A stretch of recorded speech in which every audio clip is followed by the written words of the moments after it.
Hello, thanks for joining again while we read To the Dog, Win Bigly, our Persuasion Book by Scott Adams, the controversial figure who may or may not be able to keep selling these in the public eye. So I'm providing it to you here. I am, and Leon is, and we're providing commentary. Yay. We are on part 2, How to See Reality in a More Useful Way.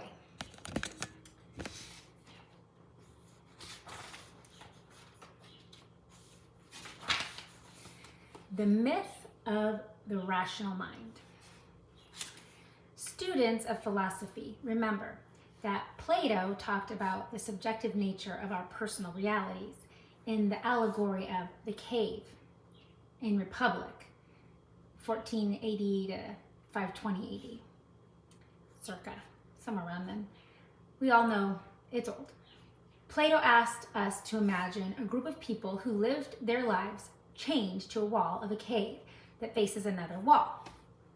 On the wall they see shadows of other people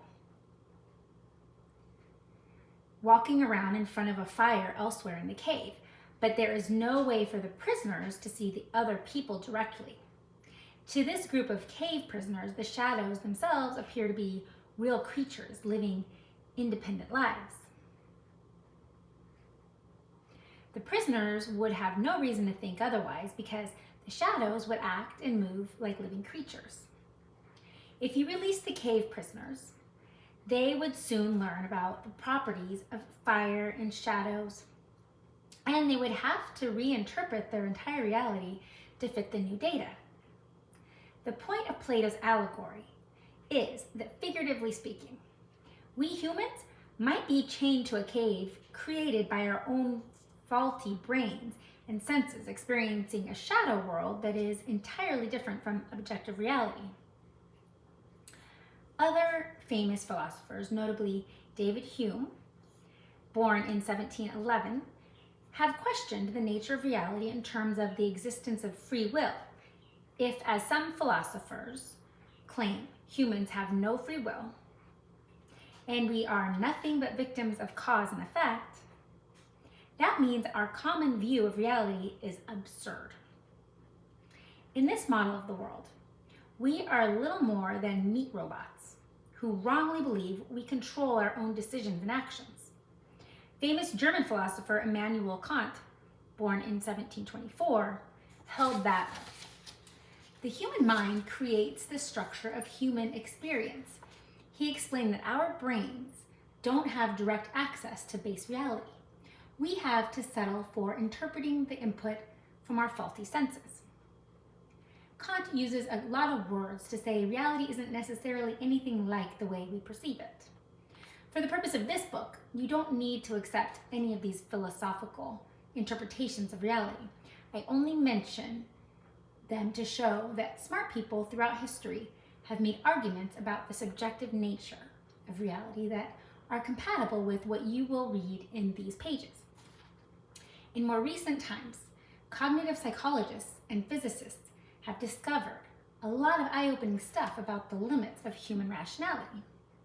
For example, Dan Ariely, a professor of psychology and behavioral economics at Duke University, has written and lectured extensively on the topic of how humans believe they are using facts and reason to make decisions, but in reality they are easily swayed by bias from lots of different sources.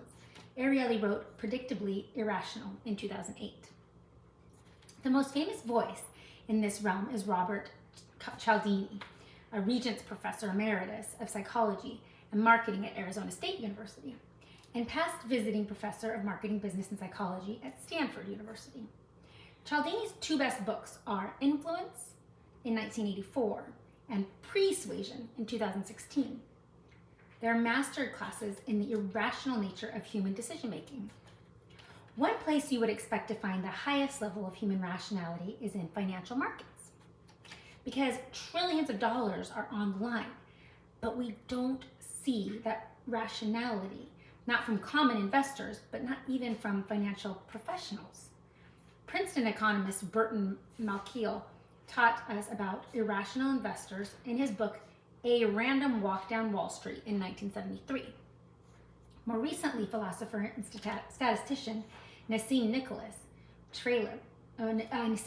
Taleb wrote the hugely influential book, The Black Swan, in 2007, which explains our human tendency to consistently misinterpret what we observe.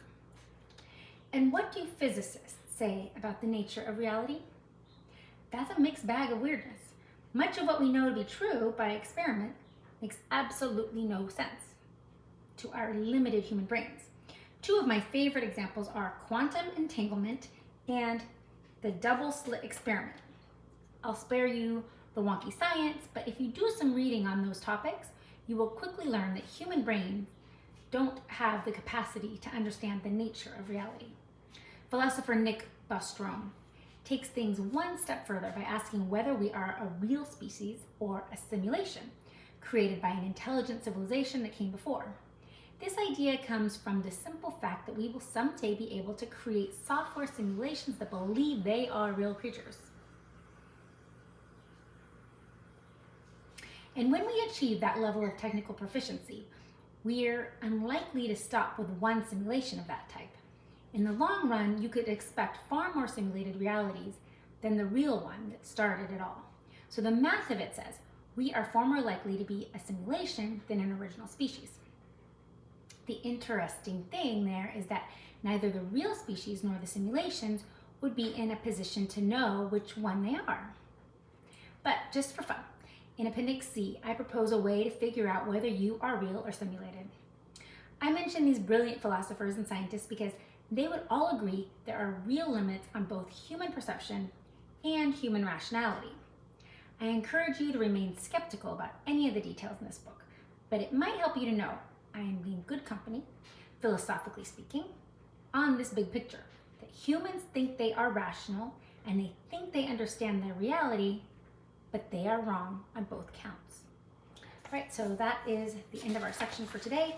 Come back tomorrow and we will start reading How Strong is Persuasion to the dog and comment on it. And if you want more Scott Adams, you can listen to Coffee with Scott Adams, Real Coffee with Scott Adams in the morning. It's on YouTube and it's a podcast as well.